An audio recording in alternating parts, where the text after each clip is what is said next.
Hello दोस्तों, मैं गुड्डू कुमार इस टाइम से स्टडी ऑनलाइन प्लेटफॉर्म पे सभी छात्र एवं छात्राओं को स्वागत करते हैं दोस्तों।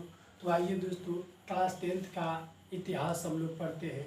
जो चैप्टर का नाम है दोस्तों भारत में राष्ट्रवाद। भारत में राष्ट्रवाद दोस्तों। तो भारत में राष्ट्रवाद पर मेरा इससे पहले दोस्तों 3 वीडियो आ चुका है दोस्तों, और ये चौथा वीडियो है। वीडियो में दोस्तों हम लोग बात करेंगे इटली के एकीकरण के बारे में, कि इटली का जो एकीकरण किस प्रकार हुआ था। यानी कि जो इटली था दोस्तों कई राज्यों में विभक्त हो गया था और इसका एकीकरण किया जाता है। तो इस वीडियो में दोस्तों लोग बात करेंगे कि इटली का एकीकरण किस प्रकार हो जाता है दोस्तों। तो आइए दोस्तों इस पर चर्चा करते हैं दोस्तों। 19वीं शताब्दी में जो 19वीं सदी था, इटली दोस्तों 7 राज्यों में विभक्त हो चुका था। 19वीं शताब्दी की बात है दोस्तों कि 19वीं शताब्दी में इटली जो था दोस्तों वो 7 राज्यों में विभक्त था दोस्तों। और आप लोगों का जो बुक है 10th क्लास में उसमें दिया है दोस्तों कि 19वीं शताब्दी में इटली 300 छोटे छोटे राज्यों में विभक्त था। तो इससे कोई दोस्तों दिक्कत नहीं है, सिर्फ ये हमको पता चलना चाहिए कि इटली का एकीकरण किस प्रकार से हुआ था। तो हम दोस्तों 7 राज्यों को लेकर चलते हैं कि इटली 19वीं शताब्दी में जो इटली था 7 राज्यों में विभक्त था। और इसका कुछ उदाहरण देते हैं दोस्तों। जैसे उत्तरी इटली, तो उत्तरी इटली के अंतर्गत दोस्तों एक लोम्बार्डी था, बुनेसिया था, इस पर शासन चल रहा था, ऑस्ट्रिया का शासन चल रहा था। दूसरा था दोस्तों मध्य इटली, और मध्य इटली पर दोस्तों पोप का शासन चल रहा था। उसके अलावा था दोस्तों एक दक्षिणी इटली, इस पर शासन चल रहा था सिसिली और नेपल्स का। यानी कि जो उत्तरी इटली और दक्षिणी इटली और मध्य इटली था, इस पर अलग अलग राजाओं का शासन चल रहा था, जिससे जो वहाँ के जनता थे काफ़ी परेशान रहते थे। वहाँ के जो जनता थे काफ़ी दोस्तों परेशान रहते थे, उनको कार्य को लेकर या हर चीज़ का समस्या होता था। एक ही राज्य में दोस्तों अगर 10 राजा हो जाएंगे तो वहाँ की जनता को तो कठिनाइयों का सामना करना पड़ेगा, और यहाँ पर भी जनता के कठिनाइयों का सामना करना पड़ रहा था। तो यहाँ के जो जनता थे वो सोचते हैं कि क्यों ना हम लोग इटली को एकीकरण कर दें। यानी कि जितना ये इटली बट गया है, उत्तरी इटली, मध्य इटली, दक्षिणी इटली, इसको सबको क्या कर दे, एक कर दे। तो वहाँ के जनता इटली के एकीकरण करने के लिए प्रथम प्रयास करते हैं, लेकिन दोस्तों वे इटली का एकीकरण नहीं कर पाते हैं, क्योंकि सभी व्यक्तियों का साथ नहीं मिल रहा था। अगर सभी व्यक्ति का साथ नहीं मिलेगा, सहमति नहीं होंगे, तो कैसे इटली का एकीकरण हो पाएगा। तो यहाँ पर सभी लोगों का साथ नहीं मिल पाता है दोस्तों, जिस वजह से इटली का एकीकरण नहीं हो पाता है। यानी कि यहाँ की जनता तो प्रयास करते हैं इटली के एकीकरण करने के लिए, लेकिन इटली का एकीकरण वो नहीं कर पाते हैं दोस्तों। तब इटली के एकीकरण करने में 4 व्यक्तियों का प्रमुख दोस्तों योगदान होता है। वो 4 व्यक्ति कौन थे जो इटली का एकीकरण कर देते हैं दोस्तों। तो पहला व्यक्ति थे दोस्तों जियोसेफ मेत्सनी, यानी कि मेजनी जी। दूसरा व्यक्ति थे काउंट कैमिलो दी काउर। तीसरा व्यक्ति जियोसेफ गैरिबाल्डी, और चौथा व्यक्ति थे विक्टर इमैनुअल द्वितीय। यही चारों व्यक्ति इटली का एकीकरण कर देते हैं दोस्तों। जो पहले थे इनका नाम है जियोसेफ मेत्सनी मेजनी। दूसरा व्यक्ति काउंट कैमिलो दी काउर, और तीसरा व्यक्ति थे दोस्तों जियोसेफ गैरिबाल्डी, और चौथा व्यक्ति विक्टर इमैनुअल द्वितीय। यही 4 लोग इटली के एकीकरण में अपना प्रमुख योगदान देते हैं दोस्तों। और इटली का एक समय ऐसा आता है कि एकीकरण हो जाता है दोस्तों। तो इन व्यक्तियों के बारे में जानते हैं कि इन लोगों ने कैसे भूमिका अदा किए थे इटली के एकीकरण करने में दोस्तों। तो पहला व्यक्ति को दोस्तों जानते हैं, पहला व्यक्ति की चर्चा करते हैं दोस्तों, यानी कि जोसेफ मेत्सनी जी इटली के एकीकरण करने में अपना क्या भूमिका अदा करते हैं। तो सबसे पहले जियोसेफ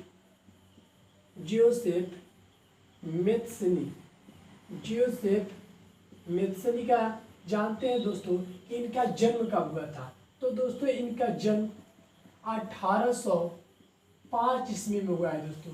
इनका जन्म कब हुआ है, 1805 ईस्वी में जिनेवा में होता है दोस्तों इनका जन्म। यानी कि जो मेजनी थे दोस्तों, इनका जन्म 1805 ईस्वी जिनेवा में होता है दोस्तों।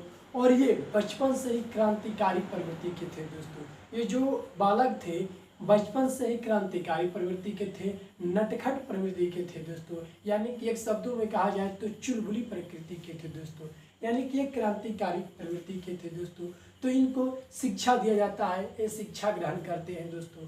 और शिक्षा ग्रहण करने के बाद मेजनी जी का एक ही बात मन में खटक रहा था, एक ही बात ये सोच रहे थे कि किस प्रकार से इटली का एकीकरण किया जाए। यानी कि इनको दिमाग में सिर्फ यही बात आ रहा था कि हमको किसी भी तरीका से इटली को एकीकरण कर देना है दोस्तों। तो ये अपने शिक्षा समाप्ति कर लेने के बाद दोस्तों वहाँ पर एक संगठन था जिसका नाम था कार्बोनरी संगठन। कार्बोनरी संगठन, कार्बोनरी संगठन। वहां पर दोस्तों एक प्रसिद्ध संगठन था कार्बोनरी संगठन। तो मेजनी जी अपने शिक्षा समाप्त करने के बाद कार्बोनरी संगठन की सदस्यता ग्रहण कर लेते हैं। क्यों सदस्यता ग्रहण करते हैं? तो इटली के एकीकरण करने के लिए ये कार्बोनरी संगठन का सदस्यता दोस्तों ग्रहण कर लेते हैं। और इसका सदस्यता ग्रहण करने के बाद दोस्तों वहाँ पर एक जगह है लुगेरिया, वहाँ पर एक दोस्तों जगह है लिगुरिया, लिगुरिया, लिगुरिया एक दोस्तों जगह है। तो कार्बोनरी संगठन का दोस्तों जब ये सदस्यता ग्रहण कर लेते हैं उसके बाद दोस्तों वहाँ पर एक जगह है जिसका नाम है लिगुरिया। और इस लिगुरिया पर 1830 ईस्वी में दोस्तों आक्रमण कर देते हैं। यानी कि जो मेजनी जी थे कार्बोनरी संगठन के सदस्यता ग्रहण करने के बाद वहाँ पर एक जगह है लिगुरिया, 1830 ईस्वी में इस पर आक्रमण कर देते हैं इटली के एकीकरण के लिए। लेकिन दोस्तों इस कार्य के लिए इन्हें जेल की सजा हो जाता है। यानी कि जो आक्रमण किए थे इस पर ये सफल नहीं हो पाते हैं दोस्तों। और यहाँ पर इनको जेल की सजा हो जाता है दोस्तों और इनको जेल में डाल दिया जाता है। 1 साल के बाद दोस्तों जेल से बाहर आते हैं। और जेल से बाहर आने के बाद दोस्तों इनको यही बात अभी भी दिमाग में चल रहा था कि हमको किसी तरीका से इटली का एकीकरण करना है। तो दोस्तों जब जेल से बाहर आते हैं तो इटली के एकीकरण करने के लिए 2 संगठन का इन्होंने निर्माण करते हैं। पहला यंग इटली, यंग इटली, और दूसरा दोस्तों करते हैं यंग यूरोप, यंग यूरोप। दोस्तों जब जेल से बाहर आते हैं तब इन्होंने इटली के एकीकरण करने के लिए 2 संगठन का निर्माण करते हैं। एक यंग इटली जिसका किए थे निर्माण 1831 ईस्वी में, और दूसरा करते हैं यंग यूरोप जिसका निर्माण किए थे 1834 ईस्वी में। अब यंग इटली क्या था, अब यंग यूरोप क्या था? तो ये दोस्तों संगठन था, यंग इटली और यंग यूरोप एक संगठन था। इस संगठन के माध्यम से वो इटली में जाते हैं, इटली के गाँव में जाते हैं, कस्बों में जाते हैं और जाकर वहाँ के लोगों को देशभक्ति के बारे में बताते हैं दोस्तों कि देशभक्ति क्या होता है। इसी प्रकार यंग यूरोप में भी जाते हैं दोस्तों, वहाँ गाँव में जाते हैं, नगरों में जाते हैं और जाकर वहाँ के व्यक्तियों को बताते हैं कि देशभक्ति क्या चीज़ होता है, किस प्रकार हम लोग देशभक्ति करेंगे तो हम लोग एकीकृत हो जाएंगे, यानी कि इटली का एकीकरण हो जाएगा। लेकिन दोस्तों इनके मानने वाले वहाँ पर इनके समर्थक दोस्तों नहीं थे, इनको लोग बात नहीं मानते हैं दोस्तों। और इस प्रकार ये इटली का एकीकरण तो दोस्तों नहीं कर पाते हैं, लेकिन दोस्तों इटली का ये बीजारोपण कर देते हैं दोस्तों। तो इस प्रकार जो मेजनी जी थे दोस्तों इटली का बीजारोपण कर देते हैं। ये एकीकरण नहीं करते हैं लेकिन बीजारोपण कर देते हैं। यानी कि दोस्तों ये रास्ता दिखा देते हैं कि किस तरीका से इटली का एकीकरण हो सकता है। और इसी काम के लिए दोस्तों इन्हीं सब कामों के लेकर दोस्तों इन्हें इतिहास में इताली राष्ट्रवाद का मसीहा के नाम से दोस्तों जाना गया है। ये जो कार्य किए थे इन्हीं कार्यों को लेकर दोस्तों इन्हें इतिहास में इताली राष्ट्रवाद के मसीहा के नाम से जाना जाता है दोस्तों।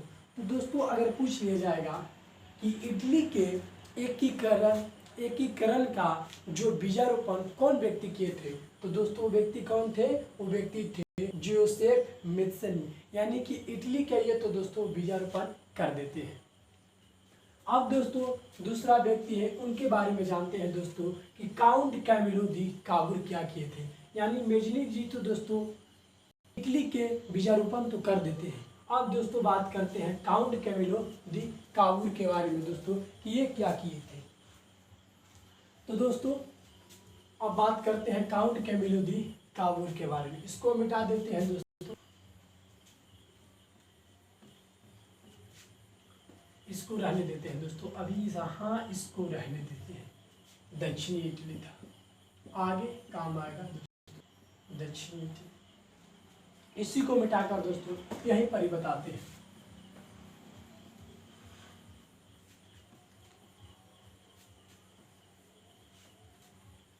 अब दोस्तों दूसरे व्यक्तियों के बारे में बताते हैं जो काउंट कैमिलो दी काबूर के बारे में। काउंट कैमिलो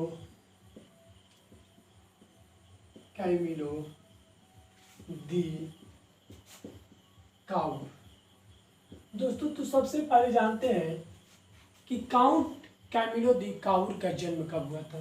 तो दोस्तों काउंट कैमिलो काबूर का जन्म 10 अगस्त, उनका जो जन्म था दोस्तों, जन्म था 10 अगस्त का हुआ है दोस्तों, 10 अगस्त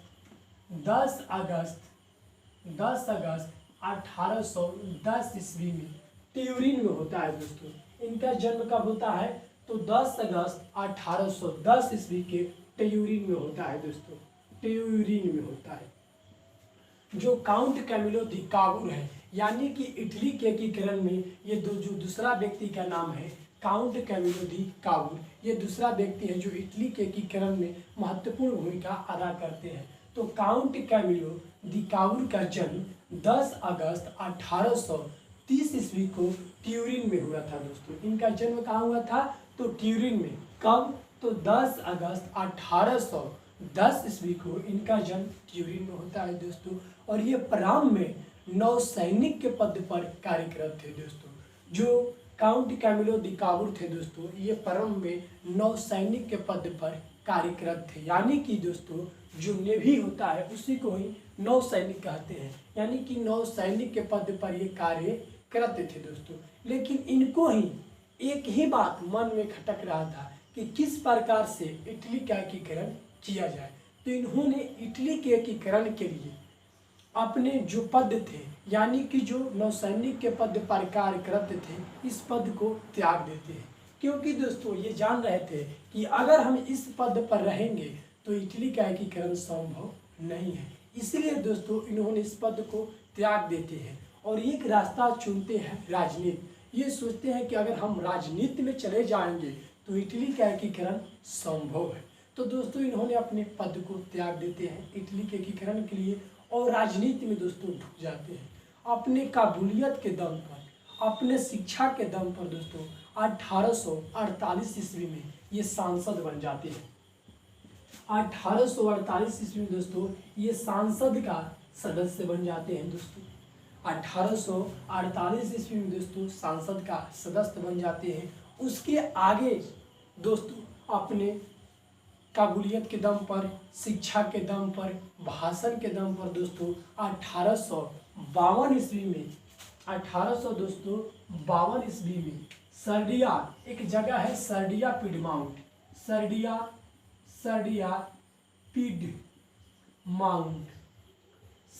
पिडमाउंट दोस्तों एक जगह है सर्डिया पिडमाउंट, वहाँ का ये पीएम बन जाते हैं, यानी कि दोस्तों प्रधानमंत्री बन जाते हैं। जो ये काउंट कैमिलो दी काबूर थे ये 1852 ईस्वी में दोस्तों सर्डिया पिडमाउंट का पीएम बन जाते हैं। जब दोस्तों ये सर्डिया पिडमाउंट का पीएम बन जाते हैं तो पीएम बनने के बाद दोस्तों सर्वप्रथम ये सर्डिया पिडमाउंट की अर्थव्यवस्था को दोस्तों ठीक करते हैं, वहाँ के आर्थिक व्यवस्था को दोस्तों ठीक करते हैं, वहाँ के शासन कानून व्यवस्था को ठीक करते हैं दोस्तों। तो वहाँ की कानून व्यवस्था को सुधार देते हैं, वहाँ के अर्थव्यवस्था को सुधार देते हैं दोस्तों। और आगे चलकर 1859 ईस्वी में दोस्तों, आगे चलकर 1859 ईस्वी में दोस्तों ये ऑस्ट्रिया के खिलाफ एक वहाँ पर भड़काऊ भाषण देते हैं, या दोस्तों कहें तो विद्रोह करवा देते हैं। क्यों वहां पर विद्रोह करवाते हैं ऑस्ट्रिया में दोस्तों? क्योंकि उस समय इटली के एकीकरण में सबसे ज्यादा अगर कोई बाधक देश था दोस्तों तो वो था ऑस्ट्रिया। यही कारण था कि 1859 ईस्वी में सर्डिया पिडमाउंट के जनताओं को बोलते हैं कि आप लोग ऑस्ट्रिया के खिलाफ विद्रोह कीजिए, और इसके कहने पर जो सर्डिया पिडमाउंट के जो जानता थे दोस्तों वो ऑस्ट्रिया पर क्या कर देते हैं, आक्रमण कर देते हैं दोस्तों। और इस प्रकार ऑस्ट्रिया का यहाँ पर दोस्तों हार हो जाता है, और यहाँ पर ऑस्ट्रिया का हार हो जाता है दोस्तों। और इस प्रकार जो हम लोगों का उत्तरी इटली था दोस्तों वो क्या हो जाता है, आज़ाद हो जाता है। यानी कि उत्तरी इटली दोस्तों यहाँ पर आज़ाद हो जाता है। यानी कि उत्तरी इटली जो लोम्बार्डी था, वेनेशिया था, इस पर जो ऑस्ट्रिया शासन कर रहा था, ये क्या हो जाता है दोस्तों, तो आज़ाद हो जाता है। यानी कि इटली का एकीकरण जो उत्तरी इटली था ये दोस्तों क्या हो जाता है, आज़ाद हो जाता है दोस्तों। तो उत्तरी इटली को आज़ाद कराने में कौन व्यक्ति महत्वपूर्ण हाथ था, तो काउंट कैमिलो दी काओ दोस्तों। तो इस प्रकार उत्तरी इटली आज़ाद हो जाता है दोस्तों। उत्तरी इटली यहाँ पर आज़ाद हो जाता है दोस्तों। लेकिन सर्डिया जो पिडमाउंट के जो पीएम बन गए थे काउंट कैमिलो दी काओ, इनके भय से जो मध्य इटली था वो भी बोला कि ठीक है आप आइए हमारे यहाँ शासन कीजिए, हम आप पर अब शासन नहीं करेंगे दोस्तों। तो इस प्रकार दोस्तों मध्य इटली भी क्या हो जाता है, आज़ाद हो जाता है। इस प्रकार दोस्तों मध्य इटली भी आज़ाद हो जाता है। तो ये थे दोस्तों काउंट कैमिलो दी काओ। एक बार इसको पुनः ध्यान से सुन लीजिए काउंट कैमिलो दी काओ के बारे में। काउंट कैमिलो दी काओ का जन्म 10 अगस्त 1810 ईस्वी को ट्यूरिन में हुआ था दोस्तों। और ये शुरुआत में दोस्तों नौसैनिक के पद पर कार्य कर रहे थे दोस्तों। ये नौसैनिक के पद पर कार्य कर रहे थे। लेकिन दोस्तों इनके भी मन में एक ही बात खटक रहा था कि किस प्रकार से इटली का एकीकरण किया जाए दोस्तों। तो इटली के एकीकरण करने के लिए दोस्तों इन्होंने अपने पद को त्याग देते हैं दोस्तों और राजनीति में चले जाते हैं। राजनीति में चले आते हैं दोस्तों। और उसके बाद अपने काबुलियत और शिक्षा दम पर दोस्तों 1848 ईस्वी में वहाँ का ये सांसद चुने जाते हैं दोस्तों। और आगे चलकर यही अपने शिक्षा और काबुलियत के दम पर दोस्तों 1852 ईस्वी में सर्डिया पिडमाउंट का दोस्तों ये पीएम बन जाते हैं। और पीएम बनते ही दोस्तों सर्डिया पिडमाउंट की अर्थव्यवस्था को ठीक करते हैं और वहाँ के शासन प्रशासन जो व्यवस्था था, शासन प्रणाली, उसको ठीक करते हैं दोस्तों। और 1859 ईस्वी में ये ऑस्ट्रिया के खिलाफ विद्रोह करवा देते हैं दोस्तों। और इस प्रकार यहाँ पर ऑस्ट्रिया का पराजय हो जाता है दोस्तों। और ऑस्ट्रिया के पराजय होने के बाद यहाँ पर भयभीत हो जाता है दोस्तों। मध्य इटली पर जो शासन कर रहा था पोप, वो भी बोलता है कि आइए आप ही शासन कीजिए। और इस प्रकार दोस्तों मध्य इटली भी क्या हो जाता है, यहाँ पर आज़ाद हो जाता है दोस्तों। तो ये थे दोस्तों काउंट कैमिलो दी काओ। अब तीसरा व्यक्ति का दोस्तों बात करते हैं कि इनका क्या योगदान था, जोसेफ गैरिबाल्डी। यानी कि दो तो देखो, दो तो आज़ाद हो गया, उत्तरी इटली और मध्य इटली क्या हो गया है, एकीकरण हो गया। यानी कि इसका क्या हो गया था दोस्तों, आज़ाद हो गया। अब दोस्तों बात करते हैं तीसरा व्यक्ति के बारे में, काउंट की। अब तीसरा व्यक्ति दोस्तों, सॉरी दोस्तों ये तो हो गया। अब चलते हैं तीसरा व्यक्ति कौन थे, जोसेफ गैरिबाल्डी। इनका क्या योगदान था इटली के एकीकरण में दोस्तों, तो इसके बारे में दोस्तों आप बात करते हैं कि इनका क्या योगदान था।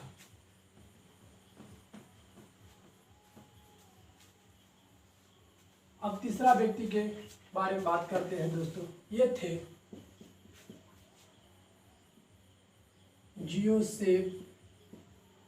Joseph Garibaldi. ये जो व्यक्ति थे ये क्या अपना भूमिका अदा करते हैं इटली के एकीकरण में। तो सबसे पहले जानेंगे दोस्तों कि गैरिबाल्डी जी का जन्म कब हुआ था।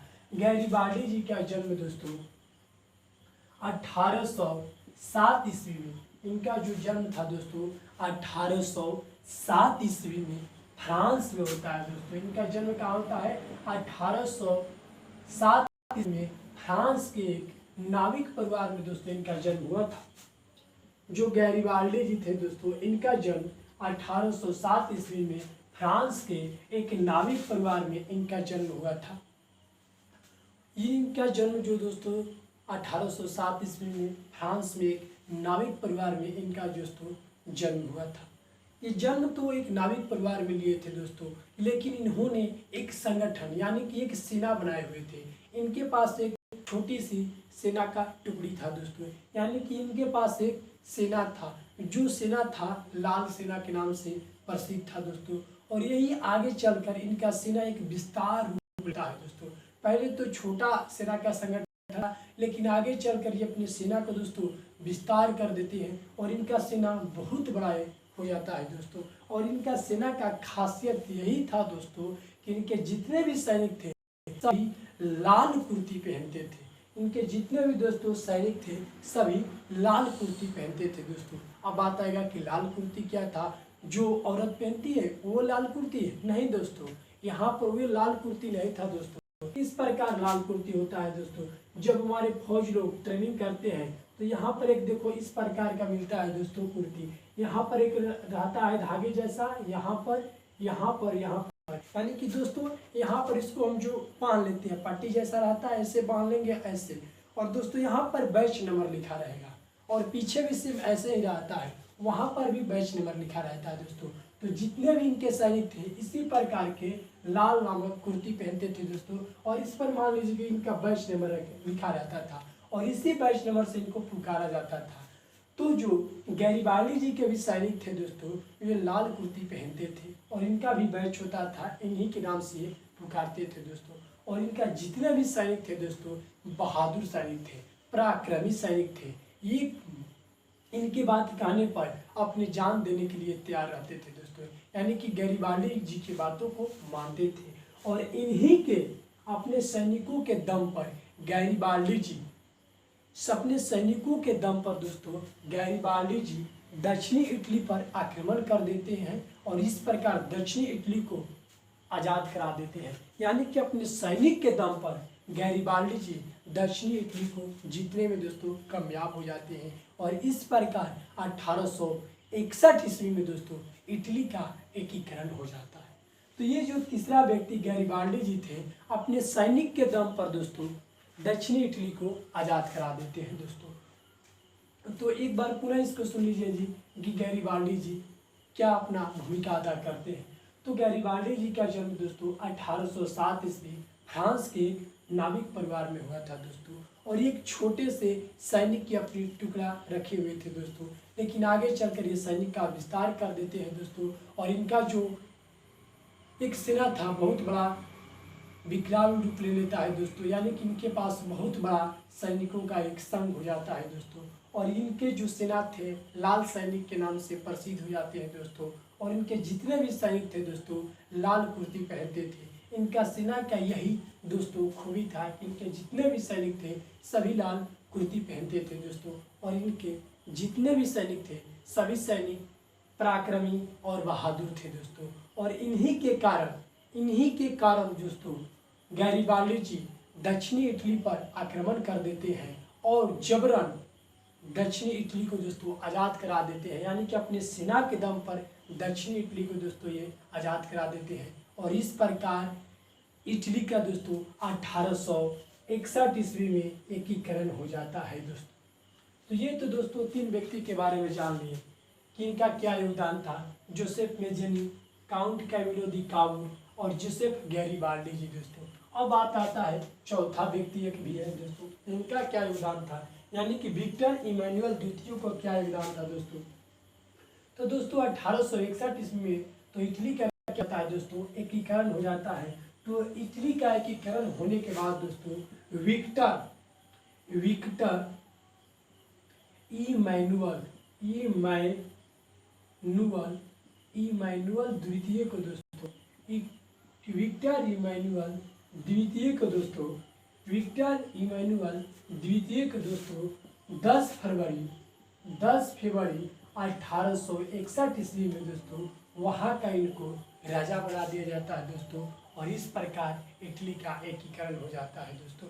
यानी कि जो चौथा व्यक्ति थे विक्टर इमैनुअल द्वितीय, इनको वहाँ का एकीकृत इटली का राजा बना दिया जाता है दोस्तों। और इस प्रकार इटली का दोस्तों एकीकरण हो जाता है दोस्तों। तो ये था दोस्तों ये था दोस्तों यूरोप में राष्ट्रवाद का जो तीसरा कारण था दोस्तों, इटली का एकीकरण। यानी कि इटली के एकीकरण में दोस्तों 4 व्यक्तियों का याद रखना है। पहला व्यक्ति जोसेफ मेजनी, दूसरा व्यक्ति काउंट कैमिलो दी काउर, तीसरा व्यक्ति थे जोसेफ गैरिबाल्डी और चौथा व्यक्ति विक्टर इमैनुअल। तो दोस्तों अगर एग्जाम में क्वेश्चन आ जाए कि इटली के एकीकरण के किन्हीं कारणों का उल्लेख करें, यानी कि जो कारण था उसका उल्लेख करें। अगर दोस्तों इन चारों व्यक्तियों का नाम लिखकर 3-3 या 4-4 लाइन भी लिख देते हैं तो पूरा नंबर दोस्तों मिल जाएगा। अगर दोस्तों क्वेश्चन पूछ लिया जाएगा कि इटली के एकीकरण में जोसेफ मेजनी के क्या योगदान था दोस्तों, तो इनके पूरे बारे में लिखना है। जो बताए हैं, जितना बताए हैं दोस्तों, अगर उतना लिख दीजिएगा तो फुल नंबर मिल जाएगा दोस्तों। या पूछ दिया जाए कि इटली के एकीकरण में गैरिबाल्डी जी का क्या योगदान था दोस्तों, तो जितना बताए हैं यहाँ पर दोस्तों, अगर उतना आप लोग लिख देते हैं दोस्तों तो फुल नंबर मिल जाएगा दोस्तों। तो कहीं से भी क्वेश्चन पूछेगा इटली के एकीकरण से दोस्तों, तो आप लोग से क्वेश्चन अब छूटने वाला नहीं है दोस्तों। तो इस वीडियो को दोस्तों आप लोग 1 बार और 2 बार याद देखिएगा दोस्तों, तो ये समझ में आ जाएगा दोस्तों। तो आज के लिए इतना ही दोस्तों, और अगले वीडियो में और एक इस पर टॉपिक बच रहा है दोस्तों, यूरोप में राष्ट्रवाद का, जो है दोस्तों जर्मनी का एकीकरण। उसके बाद इस जो चैप्टर का क्वेश्चन आंसर होगा दोस्तों, एग्जेक्टिव जो क्वेश्चन आंसर है वो भी दोस्तों करा देंगे दोस्तों। तो आज के लिए इतना ही दोस्तों। अगर वीडियो अच्छा लगे दोस्तों तो वीडियो को लाइक कीजिए दोस्तों, अपने दोस्तों में ज़्यादा से ज़्यादा दोस्तों शेयर कीजिए, इस वीडियो पर कमेंट कीजिए दोस्तों, और अपने ग्रुप में इसको ज़्यादा से ज़्यादा फैलाइए दोस्तों। तो आज के लिए इतना ही दोस्तों, धन्यवाद।